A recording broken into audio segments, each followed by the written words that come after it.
Hi Stampers, I'm Meg from Loven Stamps and I have a treat for you, well, more literally a treat box. And this is one that I created based on the Paisleys Posies stamp set that's in the holiday catalog. It uses a few die cuts from the Paisley framelit set that will be die cut for you with your Stamps the Mail Club kit, so you don't have to worry about that. Or if you want to add these cool framelits, it's a set of 18, so there's a lot of pieces. You can add them to your Stamps the Mail Club kit at a discount.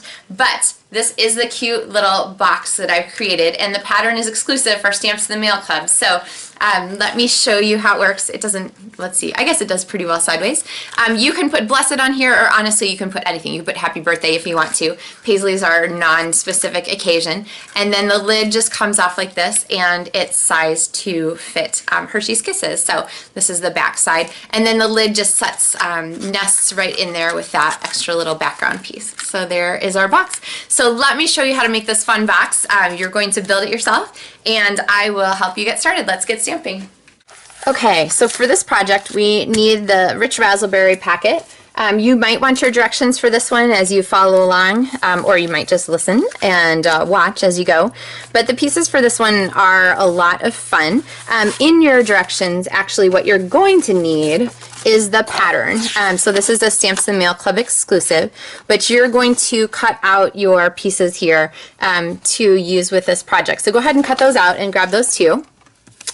And then grab a pen or a pencil, preferably a pencil, not the pen that I'm using, and you're going to trace the Paisley box top and bottom twice, once here, once here. And then you have another sheet of Rich Razzleberry cardstock because you actually are going to need the liner twice also. And you see you have way more cardstock than you need, but go ahead and trace these also, and then you're going to cut those pieces out. And I recommend on this smaller one, the lid liner, go ahead and trace pretty close, or go ahead and cut pretty close to that line because you're going to need this to fit inside, and if you make it too wide you'll have to do a lot more trimming later, but you can recover and it'll be okay. Alright, and then last thing, you're going to, on the Paisley box liner lid, you'll have a bunch of paper left over that you can use for something else too. But go ahead and trace this one and cut out your pieces for this one too. Okay, so now we have our pieces cut out with the tops and bottoms. Now, keep in mind that these papers are not, they don't have a line of symmetry, so you're going to have to make sure you keep them oriented the same direction to make your box. It doesn't really matter which way you go, but just keep them the same direction all the time, otherwise you're going to end up surprised when your pieces don't fit together. Okay, so the first thing we're going to do is go ahead and start assembling our box bottom. So grab one of these pieces, and if you just keep everything so that it matches the pattern face up, you'll be in good shape. The piece here, I'm going to go ahead and fold in half because I want to find our center point. Actually, you can fold in half after, but we'll start it now.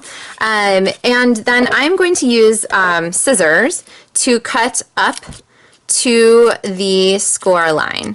Now, a word of wiseness about scissors. If you cut to the very tip of your scissors, you risk ripping the cardstock when the scissors snap shut. The paper snips won't do this, but if you're looking to cut your time and you want to use the Stampin' Up! Fringe scissors, these you definitely want to not snap to the tip because the paper will rip at the tip. So go ahead and you can fringe your paper. Okay, and I went ahead and did our shorter strip too because we're going to need just a little bit more than this. Now, if you're making this a different kind of box, there's an Acorn box that I have. I'll put the link in my video description.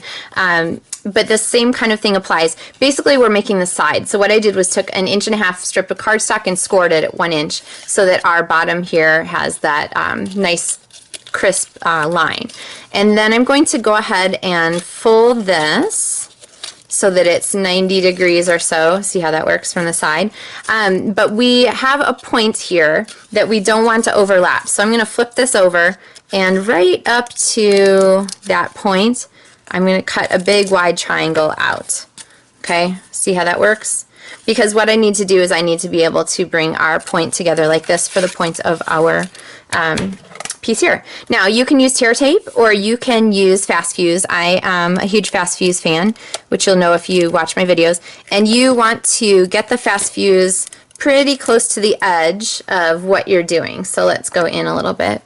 I'd say maybe about 1/8 of an inch away. Be aware that the box actually is going to stop right here. So don't bring your adhesive all the way down into the tip. You want your adhesive to go just right about there. Okay, and then I'm going to pull some adhesive back here and come around. Remember, if you're using fast fuse, the key is to slide to the side. I don't like to call it checking or moving fast or anything like that. I just slide my adhesive roller to the side and it pops that trail off just nicely. Okay, so now we have our adhesive around the edge. It doesn't have to be beautiful because we're covering it up. And then I'm going to take my fringed piece of paper. I'm going to start with this point here. Make sure that it folds tight enough that you can get back in there. And I'm going to start applying. Oh, important tip. Go ahead and take this paper and you want to bend this side here. See how the paper is curved now? And then this piece I'm going to bend between, I'm just rolling it between my fingers a little so that it bends around this direction so that we have a little bit less stress on our adhesive. See how that works? Okay, so keeping our fringe up, I'm going to slide this down here, and really you can go as far into the tip as your paper or your adhesive is covering, but I'm just going to start working this around and pressing into the adhesive as I go. And let's see, I'll try and turn it so you can see too. Okay. You want to just curve your paper as you go, and all those little fringes you cut, that's what makes that work really well. Okay. And then from the inside, I'm going to come back over here and just make sure that my box is covering my adhesive and that our paper is pretty vertical. So you want to watch to make sure that your box side is staying pretty well up and down. All right, so eventually you're going to get to the end and realize, oh my gosh, there's a hole in my box. It doesn't fit. Okay, and then you're going to go, ew, that's not very pretty inside. Both of those things are fine. Okay, so this is where our extra strip comes in.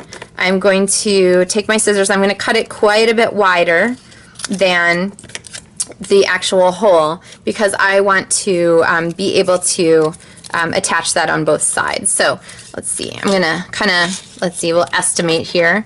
I'm gonna put some fast fuse here on the sides of our box, and this is also going to help to hold our box, finished box part together. All right, and then we're gonna give this a little bend, let's see, as we go, and fold our little fringe, and see how those fringes come nicely together to make that little curvy part. I'm going to press this all the way out to the end and then press this here. So now we have the finished little part of our box there. So, all right, so now this part on the inside that's not very elegant, I totally agree. You're going to grab one of your box liners, and it should probably pretty well fit in there. If you need to trim it down just a little bit, you can. And then whether you're using tear tape or adhesive, fast fuse, whatever you have chosen to use, go ahead and just put a mess of that on the back there. Slide that down inside and then use that to cover up the mess down there. And you can use a bone folder or your finger if you're really decisive about it. Push that down there, and that's going to help to hold everything together. Okay, so there is our cute little box bottom, and it is sized to just beautifully fit some Hershey's Kisses. So woohoo for that, because really, who doesn't love Hershey's Kisses? Okay, so we'll set those aside again. Now we want to go ahead and work on our box top. Now this box top is going to sit on top here like this and is a match. The pieces that we need for this one are the fun paisley piece here. So this one you can go ahead and stick down now if you want to. That'll help you remember which side goes down. And I'm just going to center this here on the edge. Okay, so there's that. Now on the back side, we're going to orient our piece here and our piece here. And we need the two doilies. Okay, so with the doilies, you're going to cut in and then you're going to cut around the edge. So you're going to actually use this doily center later, so you want to do a kind of neat job. All those little spikies I'm going to leave with the doily fringe so that the edge of our circle is pretty clean. Okay, except for that little bit there where I cut into the doily, don't do that. All right, so now we have this piece, and then we're going to do the same thing to the second doily. So now we're going to set those two pieces aside. On the back of this, I'm going to use my fast fuse, and this time when I'm working on the lid, I'm going to go ahead and put the fast fuse all the way at the edge. There's a piece missing there. Woo. And I'm going to go all the way around, including the little tail of the paisley, and cover this whole deal. As it goes by, it grabs everything as I touch all the stuff on my table. Okay, all right, so there we've got our fast fuse there. Again, you can use tear tape, whatever works best for you. All right, it doesn't really matter where you start, but what you want to do is make sure you have the doily right side up. So there's sort of the back side and the front side. And you're going to adhere this, and I like to look from the top so that I can see how much is showing. And I have just about that much of the doily showing. And what I'm going to do, I'll show you from the side here, is I'm going to ruffle as I go. So I am moving the doily, see, back and forth this way, just a tiny bit so that the right amount of the doily shows on the front of our project. And on the curve, you might have to curve extra. See how that works? We're making like a little curve there. And on the other parts, you might need to curve a little bit less. So on the straight parts, I'm going to end up with a little more ruffle in my doily edge, just because I'm trying to make a curved line go on a straight edge. Does that make sense? So see how this is a little bit more roughly here than it was here around the corner. That's fine. No one's really going to notice that. Okay. All right, so about that much. See how we have that around the edge. Then where you leave off, you're going to pick up with your second doily piece and continue and keep about the same amount of doily showing. These are the new tea lace doilies that are in the Stampin' Up catalog that came out this summer. I love them. They're a little bit neater cut than the ones we used to have, so I'm kind of a big fan of that. All right, and then when you get here, around the tail, you might have to make sure that the back part doesn't show on the wrong side of the doily, so I'm kind of folding that up just a little bit with my finger. See how that works? So that it doesn't poke out where we don't want it to be seen. You can even just take your scissors and cut the doily a little thinner. Sorry, I'm sticking to my own project. I'm going to go around the corner here. Make sure your doily is sticking into the adhesive. Okay, this little tail here is kind of the trickiest part. You're just going to do a bunch of extra gathering. There we go. So that you can come around. Okay, and it looks like I'm going to come out just about perfect with my doily. All right, so there we have our ends. All right, so 2 doilies should do it.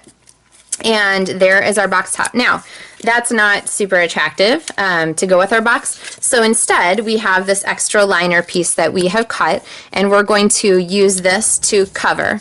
So I'm going to take my fast fuse again and just put a good chunk of fast fuse on here because, again, oh, did I just put this on the wrong side? Did I? Oh, no, I got it right. Okay. Anyway, as you're going, keep checking to make sure you're working on the right side of your paper with your adhesive, and that's totally not the way to do it. Okay, so don't do that. All right, so if you accidentally did that, you're going to have a ton of paper left over. No big deal. Go ahead and trace another one and cut it out, and I will show you what to do next. Okay, so I've added double thickness dimensionals to this, and I've got my second piece. So normally, if you didn't actually do what I told you and stick this one down, you could just put the dimensionals directly on the piece with the ruffled. But I'm going to go ahead and set this here. Oh, we hear my puppy making noise in the background. And then I'm going to turn this over and slide it in. And so what that does is it locks, see how that, so now the lid doesn't slide off, it locks the lid in place. So we have a cute lid for our box. All right, the decorations for the front are pretty simple. I'm going to show you a hint with these doilies. In order to make this medallion piece here, see how that works? You're going to take the doily and just squish it in towards the center. So I'm squishing and turning and squishing and turning and squishing and turning, and see how you end up with that sort of fun squishy piece. I'm going to put a dimensional on the top of it, and really on my original sample I just did one, but I mean we have two, so why not? I'm going to do the same thing again to my second piece, and I'm just sort of squishing and gathering into the center, so we have that effect again, and I'm going to press that into our other doily. So now we have a double thickness awesome little piece. On the back of this I'm going to add some copper thread. So I'm going to press a dimensional there, and then my favorite copper thread loopies are to take my copper thread and wrap it around 2 or 3 fingers, I don't know, 6, 7, 8 times, whatever makes you happy, because this thread is really pretty but really thin, so it doesn't like have great impact unless you group it. So I have that pressed into a dimensional, and then I'm going to take about half of these and just flip them over this direction so that now I have threads on the top and the bottom. And then this is going to get mounted here, and there is a piece of the copper foil paper which has been punched for you, or die cut actually. So I'm going to take that and attach that with some fast fuse to the top.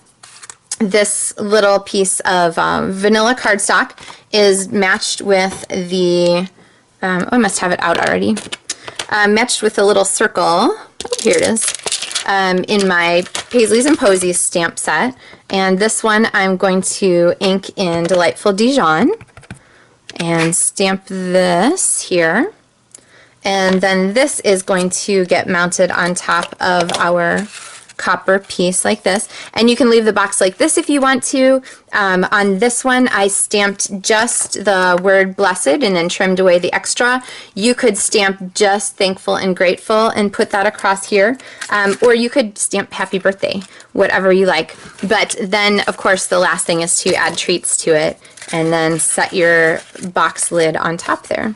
So that is our fun treat box, our fun Paisley treat box with the Stamps the Mail Club pattern. If you haven't requested your kit yet, I do have extra kits cut this month, and I would be happy to get one for you. Just check my website for the details and to request yours, and let me know if you are happy to get the stamps and the ink as is, or if you need to substitute those for anything else. So that's always super easy. Thank you so much for watching. I hope that you will enjoy making some of your own fun boxes at home, and I look forward to sharing more projects with you. Happy stamping!